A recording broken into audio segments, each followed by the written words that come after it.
Bienvenue dans Reporter. Cette semaine, nous partons en Turquie, l'un des principaux fabricants de jeans et troisième exportateur mondial.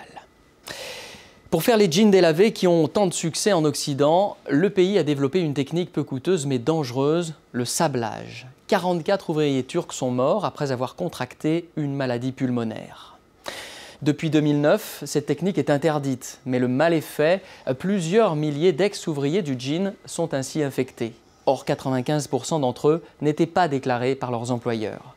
C'est donc un combat très difficile pour la justice que mènent les malades face aux multinationales, comme vous allez le voir avec ce reportage en Turquie signé Asya Şihab et Gökhan Acun. Istanbul, porte de l'Orient, mais aussi capitale du jean. Une grande partie des jeans portés dans toute l'Europe sont sortis depuis une vingtaine d'années des usines de la ville. La spécialité ici, c'est le jean délavé. Les fabricants turcs ont bénéficié d'un certain savoir-faire en la matière. Ils ont surtout profité de la souplesse d'une main-d'œuvre bon marché. Les anciens ouvriers payent aujourd'hui un lourd tribut. Au cœur d'Istanbul, rassemblement pour dénoncer un véritable scandale de santé publique.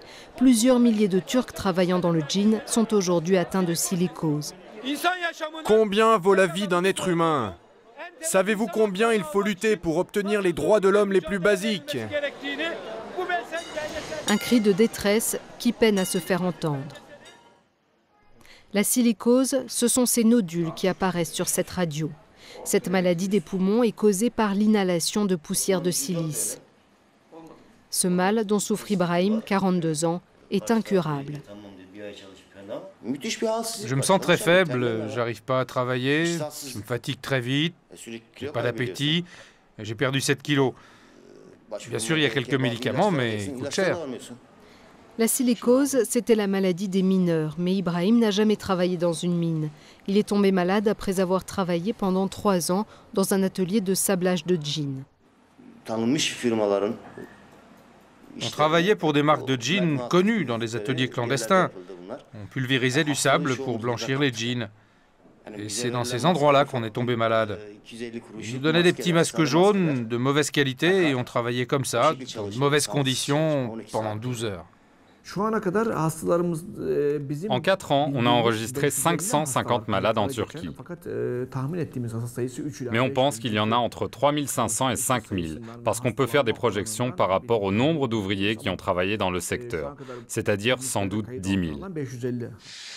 Voici le procédé, filmé avant que le sablage ne soit interdit au printemps dernier.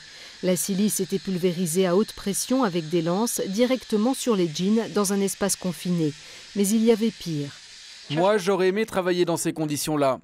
Ça, c'est la version soft du sablage. Ici, il y a 3 fois moins de poussière que dans l'ancien système parce que le sable est pulvérisé dans une sorte de cabine. Si on avait filmé l'ancien système, on n'aurait même pas pu voir les ouvriers tellement il y avait de poussière. Pour retrouver la trace de ces ateliers de sablage, il faut aller dans la banlieue d'Istanbul. C'est là qu'ils se sont multipliés dans les années 90, quand la demande en jeans délavés était particulièrement forte. Bekir et Ibrahim nous accompagnent sur place pour nous montrer où ils travaillaient. L'atelier de Bekir avait pignon sur rue. Avant, je travaillais là, mais aujourd'hui, ça a changé de nom. Ici, c'était la partie du sablage, il y avait l'aspirateur compresseur, l'air à l'extérieur et à l'intérieur, le sable. Et il y avait l'équivalent de 6 à 7 camions de sable dans cet entrepôt. On était dans de toutes petites salles de 2 mètres sur 2. On travaillait comme ça pendant 12 heures. Aujourd'hui, le sable a disparu, mais les standards de sécurité restent aléatoires. Dans cet atelier, où nous n'avons pas eu d'autorisation pour filmer, les ouvriers ne portent aucun masque pour fixer la couleur. Un peu plus loin, une autre usine qui, selon Bekir et Ibrahim, faisait du sablage. Les gérants reconnaissent que la pratique était répandue, mais ils démentent l'avoir utilisée eux-mêmes. Pour délaver, ils utilisent le ponçage ou les produits chimiques. Mais ils ne nous laissent pas filmer tout le processus, car là encore, visiblement, les normes ne sont pas respectées. Pour toutes ces failles, ce sous-traitant pointe un responsable, les acheteurs. D'accord, peut-être que la Turquie a fait du sablage et est coupable, mais les vrais coupables, ce sont ceux qui achètent les vêtements. Les responsables, ce sont ceux qui achètent en Europe. pas ceux qui fabriquent. Ce sont les riches les coupables, pas les pauvres. La demande pour ces jeans délavés existe toujours. Ça veut dire que maintenant, les marques vont faire ces jeans là où les standards européens n'existent pas. En Inde, au Bangladesh, en Afghanistan, en Égypte. Ils disent que c'est mauvais pour la santé, mais ils continuent de fabriquer ces jeans. Alors qu'aucune grande marque de jeans ne reconnaît avoir eu recours au sablage, la liste de victimes de silicose s'allonge. Il y a un an, un comité s'est formé pour venir en aide aux anciens sableurs. Des médecins et des avocats volontaires sont mobilisés aux côtés des ouvriers pour poursuivre les responsables en justice. Mais la plupart des patrons d'ateliers se sont volatilisés. Alors les premières procédures du comité visent le ministère du Travail. Le premier responsable de ce scandale, c'est l'État, parce que c'est lui qui est censé contrôler le système. On ne peut pas laisser le capital et les patrons faire ce qu'ils veulent. Ils ne peuvent pas laisser le monde du textile fonctionner sans règles et sans limites. C'est la responsabilité de l'État de contrôler ces lieux de travail et empêcher qu'il y ait des conditions nocives à la santé des ouvriers.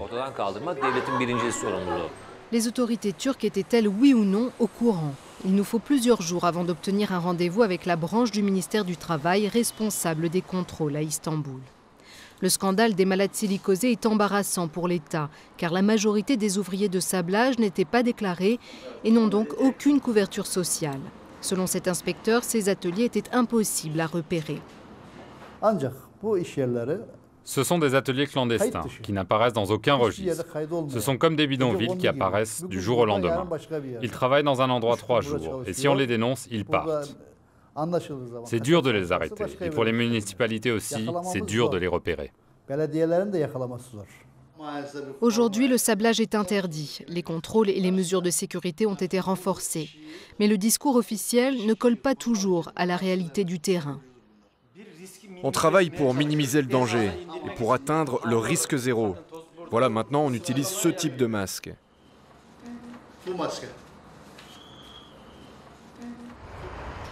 Nous retrouvons Ibrahim dans son quartier. Ce père de famille se trouve aujourd'hui totalement démuni. Ibrahim n'était pas déclaré et il ne peut pas prouver qui l'employait. Il y a 4 mois, il a été expulsé de son appartement avec sa femme et ses 3 enfants. Depuis, il s'est installé dans le sous-sol de cette école où sa femme est employée comme femme de ménage. Des conditions de vie insalubres qui ne peuvent qu'accélérer sa maladie. Mon objectif maintenant, c'est d'obtenir la retraite et la sécurité sociale qu'ils me doivent. Mes patrons ont disparu et l'État ne les retrouve pas. Quand ils les retrouveront, on pourra avoir une retraite. On essaie, mais je ne sais pas si je vivrai assez longtemps pour que ça se réalise. Rien n'est garanti en Turquie, vous savez. Quand je vois des jeans délavés, je me dis à chaque fois que mon mari est tombé malade à cause de ces trucs. Peut-être que les gens se sentent bien en les portant, mais nous, ça nous fait mal quand on les voit. Ça nous rend vraiment tristes. Pour retrouver le plus grand nombre de victimes, c'est dans une région à majorité kurde, l'une des plus pauvres de Turquie, qu'il faut se rendre. Nous sommes dans la région de Bingöl, à 1000 km à l'est d'Istanbul. C'est ici que l'on a recensé les premiers décès dus à la silicose. Dans ce village, l'immense majorité des habitants immigrent vers Istanbul, car ici, il n'y a pas de travail. 70 jeunes du village sont partis travailler dans des ateliers de sablage. Âgés de 22 à 25 ans, ils sont rentrés chez eux, condamnés. Comme ses amis, c'est en passant des examens pour le service militaire que Zeki a appris qu'il était atteint de silicose. On ne savait pas que la poussière était dangereuse à ce point. On ne savait pas qu'on pouvait en mourir. Moi, j'ai travaillé 2 ans. J'ai des amis qui ont travaillé 5, 6 ans. Et après, on a entendu parler de la maladie. 2 de mes amis sont morts à cette époque et on a eu peur. Nous avons arrêté de travailler. L'endroit où on travaillait était rempli de poussière, de sable.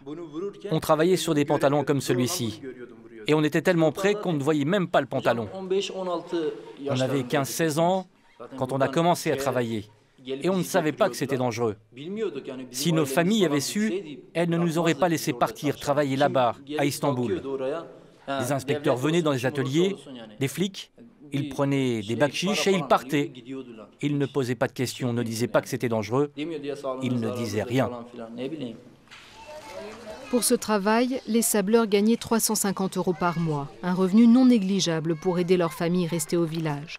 Aujourd'hui, ils ont eux-mêmes des enfants, mais ne peuvent plus subvenir à leurs besoins. Personne ne veut leur donner du travail. 11 malades sont déjà morts dans le village.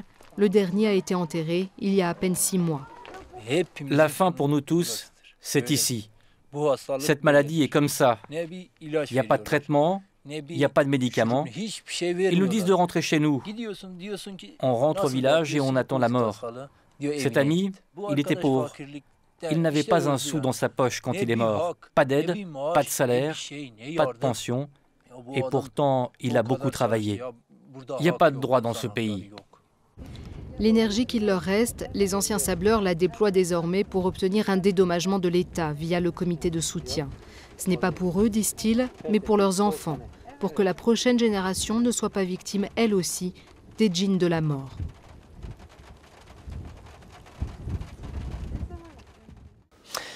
Et c'est la fin de ce magazine. Merci de l'avoir suivi. N'oubliez pas que vous pouvez revisionner ce reportage et tous les reportages de la rédaction sur notre site internet france24.com en français, en anglais et en arabe. À bientôt pour un nouveau numéro de Reporter.